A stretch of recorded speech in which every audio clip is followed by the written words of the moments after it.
Sistemang gumagana kahit na wala ka? Here's a question worth sitting with. If your business stopped the moment you stepped away, is that a business? Or is that a job that you have created for yourself? Let's talk about Ferdy. He runs a distributorship business. Several years in na, team of 10 people. Everything about their suppliers dumadaan sa kanya. Lahat ng decision sa pricing siya. Every time na may concern ng isang malaking client, siya pa rin ang tinatawagan. Oo, capable naman ang team niya, but the business was built to need him. 1 quarter, nagdesisyon si Ferdy na magbago. He deliberately stepped back from 3 areas. Isa sa team niya ang pinagkatiwalaan ng supplier calls. Isa naman ang binigyan ng authority na mag-approve ng standard orders up to a certain amount. At gumawa siya ng isang simpleng guide para sa pag-handle ng mga client concerns. Tapos nag-observe siya. Mahirap ang unang 2 linggo. Maraming tanong. May mga pagkakamali. But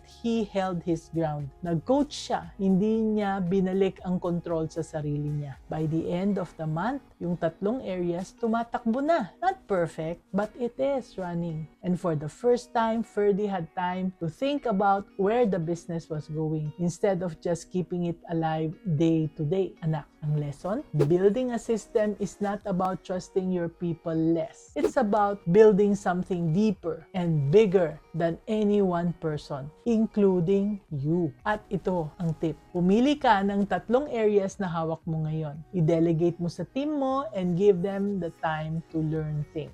Anak, I hope itong 5 tips made you pause. Dahil sa bawat isang tip na yon, the owner was hardworking like you. None of them were lazy, but the harder they work, the more trapped they become. And that's the painful truth. When your business is not designed to run without you, you don't own a business. The business owns you. You did not start this to be a prisoner of your own business and your work. You started it to build something for your family, for your future, for the life that you imagine. That journey has a name. From masipag to marunong to maayos and eventually to malaya. If you're already 3 or more years into your business, kumikita ka na, may team ka na, pero pakiramdam mo pa rin ay hindi ka makaalis, that does not have to be permanent. And you don't have to figure it out alone. If you want personal guidance from me, you can start with a free clarity call with my team. This is for business owners who are ready to look honestly at how their business runs and build something that works, even when you are not there. The link is in the comment section, and remember, always be business-minded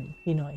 Nakakainis, no? May kakilala kang may negosyo. Hindi pa nga maayos ang products nila pero ang daming benta sa TikTok. Tapos ikaw, maganda ang products mo, nag-post ka, nag-try ka pero wala. Anak, hindi ka nag-iisa. The truth is, may bibili na sana sa'yo. Hinahanap ka nila pero hindi ka nila makita. And that's exactly what we are going to fix. Every day, your customers are scrolling on TikTok. May nakita silang products and may pinipili silang bilhin. Ang tanong ko sa'yo, are they finding you? In this 4-hour workshop this May 13, live on Zoom, I'll show you how to use TikTok as a real system for sales. You'll walk away with your positioning, your 7-day plan, and your clear next steps na pwede mong i-execute immediately. You won't leave the workshop just feeling inspired kasi you'll leave the workshop knowing exactly what to do next. That is exactly why I brought Coach Joshua in. He does not just teach TikTok, he helps businesses actually sell on TikTok. And if you sell products online or in-store, this is for you. Ready ka na bang makita and mapili? Register now, May 13, live on Zoom. See you there, anak!